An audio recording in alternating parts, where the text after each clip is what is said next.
Ladies and gentlemen, I am playing 2 tables of 100 Russian cash. On the left, I'm going to be playing only theoretically, and on the right, I'm going to be taking exploit lines against population, mostly starting off with a very big check raise sizing with a flop straight here. This is a board that Villain has a lot of high absolute hand strength hands on that are going to be very easy to continue. I think theoretically we want to be playing a very big sizing here anyway when we're raising, because we are just building around super nutted stuff like jacks, tens, and king queen for value for the most part. But even more important, exploitatively, just to drive that sizing up when they have a lot of inelastic hands that are just going to be calling anyway, like flush draws, pair plus draw, ace king, 2 pair, stuff like that, sets. Definitely a good spot for massive sizing in theory, and even more importantly in practice. We have pocket sevens on the theory table. I guess the theory at this SPR is to use like a smaller open, so we'll try to do that. We get a flop of ace, jack, deuce. I'm going to just be playing a high frequency small bet strategy, sticking to that in theory here, not going to be allowed to deviate. Obviously, I think my hand is a pure check on turn, blind versus blind. It's just too wide a configuration theoretically for betting sevens to be right. It's clearly very wrong to bet sevens here in any case, exploitatively, but we're not allowed to think about that on the left-hand table. You'll see that the RNG here that I'm clicking is above the left-hand table. It goes from 1 to 100, and 100 is the most passive roll, and 1 or 0, does it go down to 0? I think is the most aggressive roll. Okay, so over here on the exploitative table, I'm going to use a big c-bet with this hand. This is a hand class that can evolve into the nuts pretty frequently relative to most hands in most spots in no limit hold'em, and benefits a ton from fold equity. I think using a big c-bet size there is a nice exploit. It stakes like 100 NL. People are not very studied against it. In the new course I'm building, we actually look at 2x pot, like big overbets on flops like that, and we build an armory, we build an inventory of lines around that. But even just going for like pot there for now is going to be totally fine. Generally these days people are reacting to small c-bets a lot better than they used to, whereas with big c-bets they tend to overfold. So if you do have a hand that has like latent nut potential and really benefits from fold equity, throwing in a pot size c-bet at low stakes and micro stakes is going to be a good idea. On the theory table with ace 10, I actually think I probably have a mix here. I don't really want to mix because it could be a recreational, but I don't think this is a pure get involved, and I've rolled an 80, so I think I have to go ahead and fold my hand. If I knew that was a recreational, I always want to take that spot. I can't stress how important it is to just be in 3-bet pots in position. It's a very high source of EV. On the exploit table here, I'm going to go ahead and just bet half pot with king jack. This is a slight size up from like the normal 3rd pot toolkit, and the idea is that most people won't react that differently on a board like that. Some of the extra hands that they have to defend against 3rd pot that they wouldn't defend against half pot might fold to 3rd pot anyway because they're not that intuitive to defend. There's stuff like backdoor draw broadways or ace jack high or something like that. Ace 9 is going to be just outside. We're not going to be playing that exploitatively or theoretically. The idea today is to give you guys a flavor of a couple of different, I guess, styles. Just to be clear, I don't think it is a style thing whether you play theory or exploit. I think it's a style thing how you think about poker and how you learn the game. But any poker player worth their salt is going to know that you just kind of have to do both. I'm going to 3-bet the ace queen on the theory table on a 42. I'm mixing there. If I was in the exploit table, I'd probably just simplify to just always 3-betting against an unknown and just expecting to do well in a 3-bet pot there. Pocket threes on the exploit table. I think the hand's just a bit too weak to go for like small stabs. One exploit you can use at stakes like this is to use small turn leads, and pool is going to grossly overfold, grossly under raise, and just have too much ace king generally. The question is, can we get away with 1 big blind on river here? I think not with threes. If I had 8s or something, I'd probably block a big blind, but I think it's just a bit too thin. Like, we will get called by ace jack, ace king sometimes, and we probably have about 40%, 50% equity, but just not enough to go ahead and lead small there. But 1 big blind on the exploit table, these really small river leads, they're definitely going to be part of the exploit toolkit, so keep your eyes peeled for that. By the way, if one of these splash spots comes up on the theory table, I'm really going to struggle to know what to do because I have no idea what the game plan is in theory in a splash pot. There are ranges for these on GTO Wizard, but they assume people are playing in like a very weird, unhuman set way, and so I don't think they're particularly useful for studying these. I think these are mainly just a matter of intuition.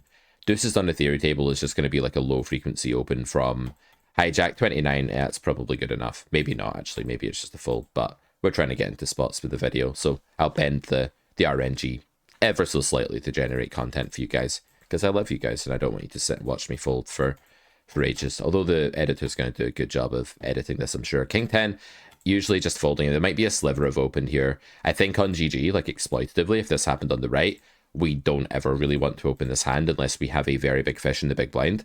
And the reason for that is that people are cold calling in pools like this at quite a high frequency, and that really eats away at the EV of opening these very marginal ace 10, king 10, 6-5 suited, pocket fours under the gun. These kinds of hands just start to become a lot less profitable very quickly. 7 deuce is one of the few suited hands we have to fold blind versus blind to the open. Using min open from button here, this is the exploit table, so we can do what we want. Against small blind, they're going to have a bit more equity on this board than big blind is. It's going to be an okay-ish board for them. That said, I don't expect to get raised enough here, and I am just going to open for one big blind with a vulnerable 7 that can get called by a lot worse. I don't think that anyone is going to punish that enough. You could also check, but the problem with check is that, well, it's not really a problem, but one of the main things that check does is it exploits people who lead the turn completely randomly. So when you're in the pot with a recreational that's playing kind of erratically and randomly, you do actually want to go ahead and check back the flop and just get them to lead like dead hands on turn, get them to overinvest on that node. When your opponent cold calls the small blind, they're just automatically more likely to be of the passive variety, and therefore the exploit of checking back and then calling just doesn't perform as well, and the exploit of betting small and just like taking advantage of under raising performs a lot better. Aces is going to be close to like a pure check here. I'm going to be checking a lot on 8-8-6 on the theory table. So queen jack, I'm just never opening this on the exploit table. I'm free to do what I want on the right hand table here as per the rules of this video, and so I'm not going to be doing it. When you block ace high, you unblock bluffs, and you unblock like some hands that might start value betting now, like pocket pairs and king 6, queen 6, etc. I think you just want to be checking again pure. Again, I'm just trying to play theory here. And river, I think we just have to go for triple check here, because we lose to a 6 now, we unblock pocket pairs that can value bet, and we can also get villain just to bet like queen high. We do lose some EV against king high here if it's ever going to call, but my guess would be that people are going to overfold king high on river anyway, so I'm not really too worried about like not getting value from that hand. 7-6 on the exploit table, I'm just going to take a look here. This is extremely close and probably not that great, but I think I can make it winning. I wouldn't do this on the theory table because I think it's probably just a fold, although against min I'm not actually so sure. Ace king on the theory table, we're just going to pure 3-bet. I'm going to check raise here pure exploitatively. I would lead sometimes here if I was playing the theory game plan. 5-4 deuce is a board that does give us quite a big nut advantage against under the gun, because 5-4 deuces, 5-4 suited, 5 deuce, ace 3, 6-3, these aren't really in range, but I am just going to pure exploit here. 8-5-5, I can alternate between something like half pot and check here. I'm going to go for half pot. And we're playing completely theoretically here. I think ace king of diamonds is a bit too far up in range for me to want to keep barreling, especially on a card like this that I think villains should actually be playing some leads on. If they're not playing, okay, I'm not allowed to think that way. I'm not allowed to think exploitatively. I'm going to check back because I think this is just not one of my bluffs. Basically, I think on river it can be. That's interesting. Like, this is what cutoff hijacks. We have some ace jack, ace 10, etc. We probably chop sometimes against ace king. The queen of hearts is okay for us. It's certainly not the best queen. We'd rather a different queen came. I think ace king of diamonds is probably still a check, and we're just going to be bluffing a bit lower down here. I'm not allowed to consider whether I think it would be really winning to bluff. I think it would be all right, but I'm not allowed to act on that in the theory table. I'm guessing ace king of diamonds is just a little bit too far up on the passive bet check bet node for me to be bluffing, and we would probably bluff maybe some ace king with a heart, because what it lacks in being too big to check, like, okay, I'm wording this very badly. Ace king with a heart has showdown value, right? Some extent, which makes it less of an appealing bluff, but because it has the heart blocker and we get therefore bluff raised and value raised and stuff less often, it might make an okay bluff anyway. So it might be that like the check EV is something, but the bluff EV is higher because of the heart blocker. That's what I'm trying to say. I haven't actually done this like plain explain style for ages. I forgot how difficult it actually is. On the exploit table, with a hand like ace 8, I'd expect an in position shorter stack player to be slightly over defending the 3-bet just based on the data for this node. Therefore, something like ace 8 probably just isn't the best 3-bet. And equally, they can jam like the 88 big blind stack or whatever a little bit more than they would the full stack. So I think this is the best play. On the theory table, we're just always going to be cold four-ring with ace king off. And we have to call it off here. I think this gets like a little close in practice. I mean, I think you probably still call it off, but it's going to be a bit worse in practice than in theory. I'll call again for half pot. I'm really not in love with this spot, but there's a bit too much random stuff going on here. Sometimes recreationals can bet tens with a spade on turn and things like that. They can just merge a bit too much with that region. They can bet ace five sometimes. They can bluff. I mean, it's 3-1. So let me know what you think about live play content. It's not something I make much these days. Truth be told, I'm out of practice. I feel quite rusty. I've had a couple of cups of coffee. I think I'm in the flow now, but I had a few failed takes where I just couldn't articulate myself in time to make the video. Maybe I'm just getting old. Exploit table, I'm going to take the 3-bet node with 8s. I just prefer it. Theory table, fours probably does bet this flop at some frequency. I'm going to bet very small or smallish here. Some of these underpairs, like the lower ones especially, are going to unblock more of the folding range. Like the stuff like 9-8 that should fold, and like 7s and things like that. Very easy fold, and I imagine that's a very strong range. Against the cold 4 here with 8s, I think we just have to fold against the 60 big blind stack. This is going to be a really strong range that like cold 4s but doesn't go all in. Our choices are kind of jam or fold there. I don't really like call, and I think fold with 8s and maybe getting like 10s or something. 9s seems really close, 8s feels like a clear fold. King Queen on the theory table in these positions. I guess we'll 3-bet this time, but this is like pretty close. And here, without reads, I'm really quite indifferent even exploitatively here. I'm just going to call though, because again, like there's a bit of over defending when people are in position. They're not mixing as many folds with hands like 7s, you know, that are just indifferent as they should be. And so I think just calling 6-5 and going a little bit more linear from the big blind here is probably a good idea, honestly, especially with the rake situation on GG. We have a flush here. I think this will be under reopened if we check here. It'll be under low equity bluffed, meaning people won't bluff enough with like the queen 9 of clubs if we check here because they're too fussy about standards. Equally, if we overbet, we're going to get too many folds in this pool. So I'm just going to... What the hell? I'm sure I pressed B75. Apparently not. Now it's interesting. Yeah, I'm still just going to bet big and hope I get called by like jacks or something. I don't think there's a better play here. But I meant to bet the turn. Not betting turn, there's a mistake. Because the pool is not reopening enough after checking back the monotone board to make any play like check raise better than bet. You just want to bet and get called by like the condensed region. You're unlikely to make much from the sort of weak region anyway, and they're just not going to have much of a bet call range on turn after they've checked back that flop. So therefore we don't really want to do anything else. I could go bigger here on the exploit table with aces, honestly. And on the exploit table, I would expect you can slow play these spots, like they're okay. I think in general, this pool just trends a bit too passive. They're like slightly under 4-betting, so just getting the money in, expecting to get called too often here is going to be best. Okay, we'll run it twice. Ace-8 on the theory table. I think this one's just going to be a call. It's one of the very middling A6. I lost the stack as I was setting up the recording, so, you know, always nice to... You should never think in this way, like, get a stack back. That's, like, such nonsense. It's like the human tracking the last 10 minutes as some relevant time frame. Do you ever think, like, oh, I just got that stack back that I lost on the 12th of February 2021? Do you ever think like that? No. But you do care about the stack that you lost 10 minutes ago, because, like, your brain wants to track the more recent stuff. On the theory table, I think you can play small raise here in theory. That would be my go-to. And raise a little bit merged. And I do think you should roll ace-8 into raise, actually. I think it's fine. I just didn't because I was sort of timing out there.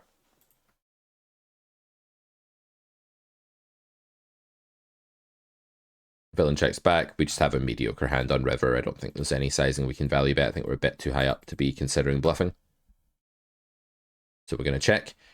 And as far as our captures go, if we face a bet here, the first thing I want to say is that this spot can get overbluffed by a more aggressive pool. This pool's very passive, so like it could be that they don't overbluff this spot, but bet check bet on 4 flush, 4 straight type runouts can be overbluffed. We see this in grade E of the Carrot Poker School. If you want 20% off everything we do, by the way, and you want to get Discord access, pick up grade 1 or Weapons of War or something more than that from Carrot Corner and use code COMMUNITY to get 20% off. The reason community is our code of the month right now is that, well, we're basically building our community. Our Discord community is a closed group. Some people were asking on a previous video, how do you get into the Discord? You need grade 1 Carrot Poker School or Weapons of War or more, basically, to get in. And the reason we make it that way is that, well, this channel is like our shop window. It's like our free stuff. It's our gift to you. And then the Discord, we try and keep the quality as high as possible. And by making it like a closed community, I've found that the quality is just really high. And yes, there's a trade-off. We'd love to just let everyone in. But in the same way, we want to give a lot of extra value for people who are in the Discord community. There's extra content there. There's, you know, office hour with me every second Wednesday at the moment we're running. There's like coaching sessions with what we call our senseis, our experienced pros and coaches in the community, that sort of thing. So we want to give extra perks for people who do actually pick up the content on Carrot Corner. Use code community, 20% off for now, at least for a while longer, I would think as well. And this one is obviously just not very good as spots go. We've been check raised on the flop. We want to bet flop, by the way, against the 44 VPEP. There's no way I'm going to try and make him fold like Queen 10 here. Oh, he had a counterfeited like 2-pair that's still good. Fair enough. The reason we want to bet the flop with 10s is that our hand can become the nuts. We're against a weaker player. We have implied odds building the pot. We have a ton of equity. We can get called by worse. I think bet is better than check there on the exploit table, so I don't have to mix or anything. I am going to mix that spot, although I timed out and checked. God, it's hard to talk about two tables that are completely opposite strategies at the same time. I'm going to roll this one between raise and call. I think I have to treat this as if villain isn't range betting, because in theory it would be ridiculous. And I'm like playing against some low frequency c-bet strategy. This is the thing about playing completely theoretically. You have to make all these silly assumptions about your opponent's game that you just know aren't the case. And very clear river bluff, I would think, here against this position. Ace 4 just doesn't have a lot of showdown. I'm going to go with block because I rolled 96. I can also go with a bigger bet here as well. I can have block, I can have a bigger bet, effectively. Villain has a straight. That's very nice to not lose more with that hand. That pretty much lost the minimum in that case, so got to appreciate the small wins. Queens on the exploit table, no way we're ever meant to jam here in theory, and we're not going to jam exploitatively either. We're just going to be calling. And we're allowed to do what we want after the flop. I think people over c-bet this board, so I'm probably just going to jam flop as an exploit. I think they've got... One problem is they don't have jacks and 10s enough. Like, I want them to have more jacks and 10s. So maybe I won't. I do think they over c-bet, though. Yeah,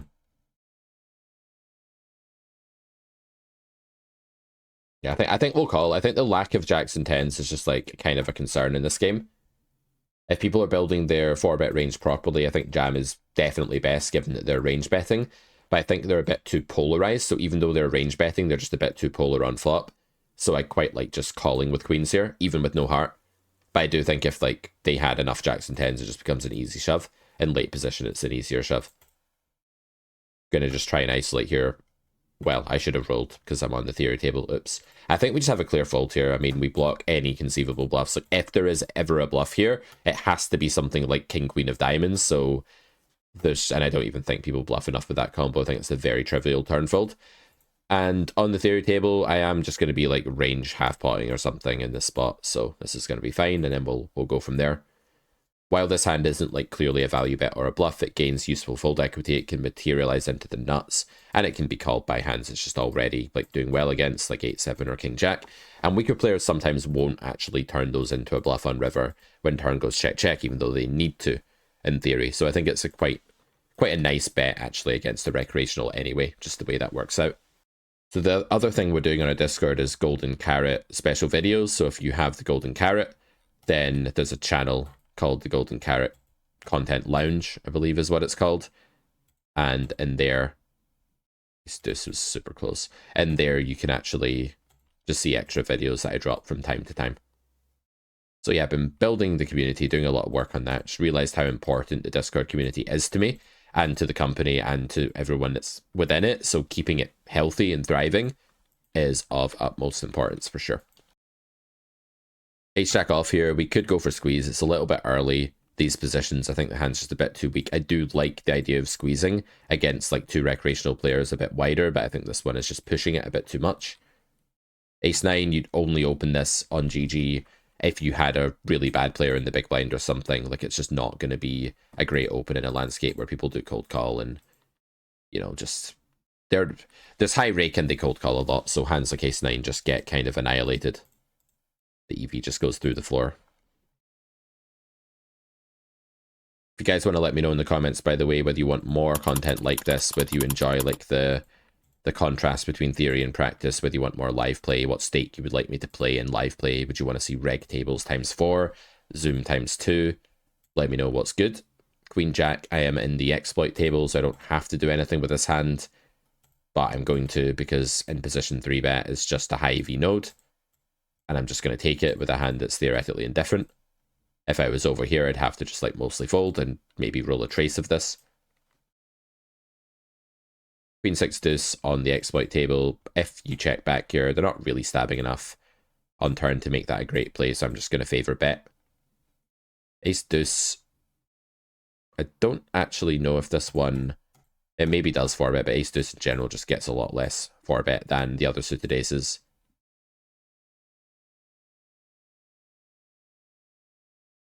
I think we'll go with check here.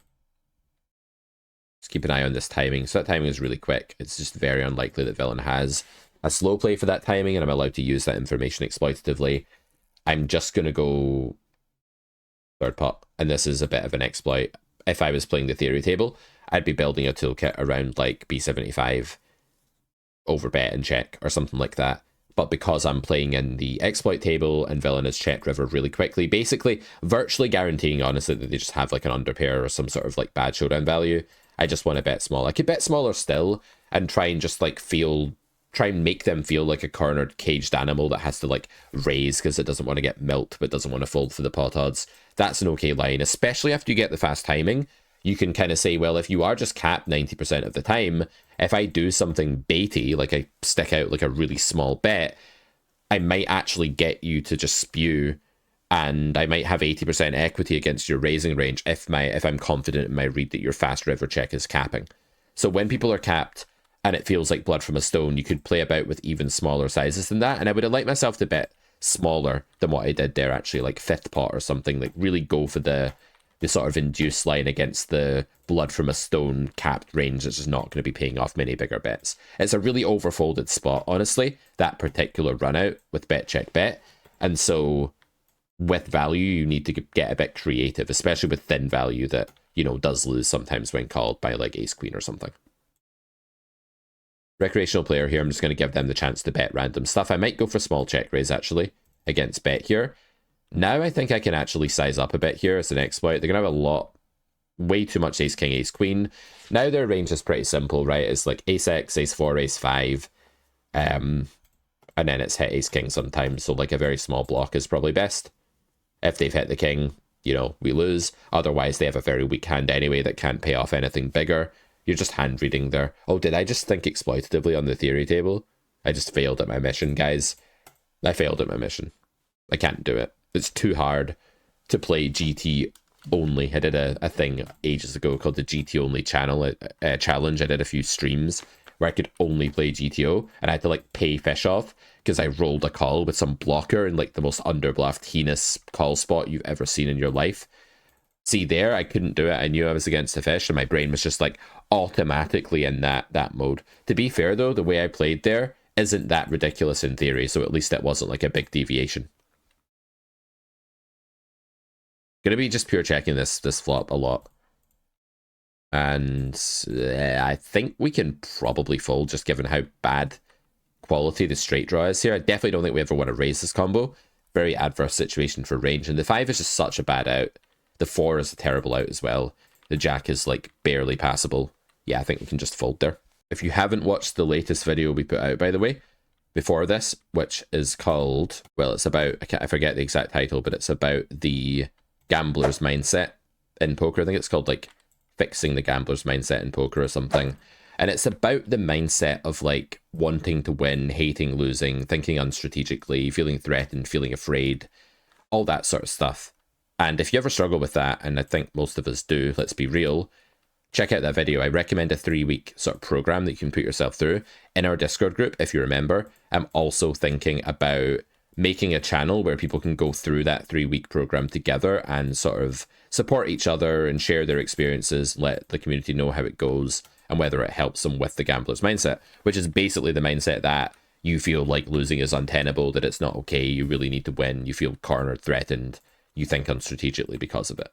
So if you ever suffer from that, definitely check out that video after this one. Ace Queen, I don't really care what we do here. Like, all 3 options are very close. We have no time to decide because we're on GG. I'm going to check raise 7-6. Again, it's a very nice exploit. Cash injection episode 1 type exploit. Just going for some node locking in that video, by the way. That's pretty cool to see just how good this can be. But going for check raise on a board that people just way over c-bet on. Exploit tables, so I'm free to just like go for this small linear pure 3-bet with ace queen. And I don't have time to roll, so I'm just going to bet a hand that's an extremely frequent bet. I can also check raise a double gutter here, but I'm just going to go for the overbet. I guess I'm supposed to continue, right? I guess we'll continue. I mean, in these positions it's okay, but generally this hand is very dicey against 4-bets. In these positions it's just about okay. What do I think people are doing here? 4-betting roughly correctly, maybe slightly less than they should be, button against big blind.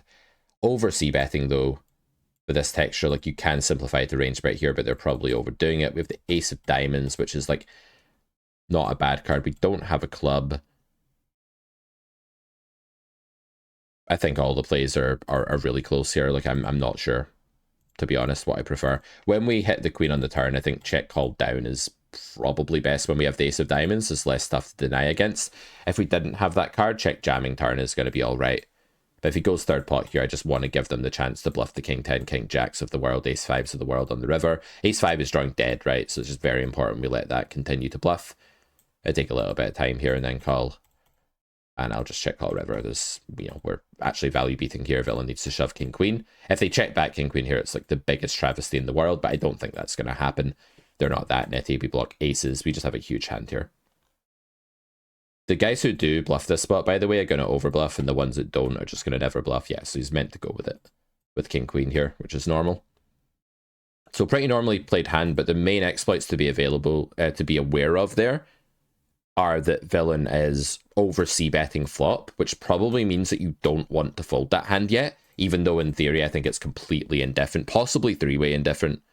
Although raise might be a bit iffy. I really don't know. I'm not a specialist in 4-bet pots. In the new course, there is going to be a section devoted to them, though, because let's face it, we do play them a fair bit these days. 4s, I think it's just about a pure call, and I'm just going to take the spot anyway and try and hit 4 and try and survive if I don't. Going to bet 1 big blind here with ace 9. You can do lots of different things. I'm not really buying this particularly. It's going to be mergy. It'll be like a 6, a 9, a king, a gutter, a flush draw, nothing, all sorts of stuff. We're just going to be calling for now.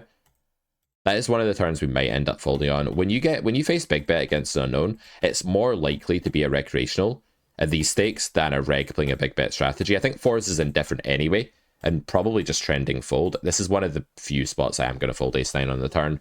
It's kind of sad, but like it's the worst turn ever. Our outs are degraded now. Our hand is degraded.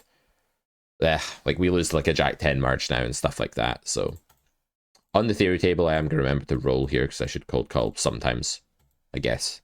And we're going to sit out now. We've been playing for nearly half an hour. So I think that's a good amount of play and explain for you guys. Let me know if you want to see this again at a different stake. Request a stake in the comments. Use code community for 20% off at Carrot Corner. Get into our Discord if you get grade 1 or anything higher. We're going to be folding here, guys. Sorry, we're not allowed to play this one. We're on the theory table, and there's no way this is anything but a fold. Alright, guys. Thank you for watching. Let me know your thoughts. I'll see you next time. Bye for now.